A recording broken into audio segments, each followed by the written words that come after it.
ერთი საინტერესო mind-blow რაღაცაა კიდე, რასაც ვცდილობ ადამიანებს აუხსნა. შემდეგ უხსნი და მათგან გავკვირვებას ვერ ხედავ. და მგონია რომ ვერ ახსენე კარგად. რადგან თითქოს ვისაც აუხსენი მან მომისმინა და შემდეგ საერთოდ სხვა თემაზე გააგრძელა ფიქრი. და ეს არის თემა, რომ კოსმოსში რომ მიხედებით, იმდენად წარსულს ხედავთ, რომ მაქედან რაღაცა დასკვნების გამოტანა ფაქტობრივად ინფორმაცია არ არის. ცაში რომ აიხედავ და ვარსკვლავით მოჭედილი ცა და იქ რაღაცა რამდენიმე მილიარდი წლიდან მოვიდა სინათლე. და თითქოს ეგ არის ახლა ჩვენი რეალობა, ეგრე არ არის. ერთი ქვიშის მარცვალი რომ დააგდო სადღაც საქართველოში და მეორე ქვიშის მარცვალი რომ დააგდო სადღაც დედამიწის მეორე მხარეს, ამერიკაში სადღაც. აი როგორც დედამიწაზე, საქართველოში და ამერიკაში დაგდებული ორი ქვიშის მარცვალი ერთმანეთისგან შორს არის, მისი ზომებიდან გამომდინარე. და ქვიშის მარცვალი რომ უზარმაზარი ვარსკვლავის ხელა გახდეს და შესაბამისად მათ შორის მანძილებიც პირდაპირ პროპორციულად გაიზარდოს, როგორც ქვიშის მარცვალიდან უზარმაზარ ვარსკვლავამდე.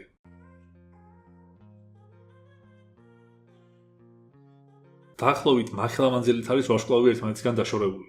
უნორმოდ დიდი მასშტაბია. ამიტომ კოსმოსი სინამდვილეში ცარიელია. და რაც შეეხება იმ ინფორმაციას, რომელიც ჩვენთან მოდის სინათლის სახით. ასეთი მაგალითი მოვიფიქრე ბოლოს, რადგან სხვანაირად ვერ ახსენე ნორმალურად. წარმოიდგინეთ, ცხოვრობთ სოფელში. წარმოიდგინეთ, სოფელში თქვენს ეზოში, რომ იყოს თქვენი ათრხო, ანუ ახლა რა დროც არის.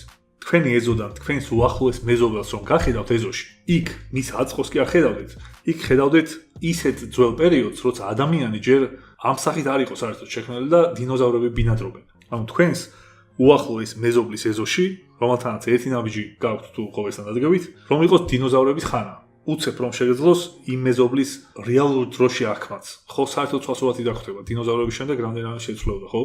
შეიძლება ხა ვიღაც შენაერი ცხოვრობს იქ, ან არ ცხოვრობს არავინ, მაგრამ საერთოდ სხვანაირი იქნება. ეხლა ნახეთ, ეს ერთი მეზობლის მასშტაბზე.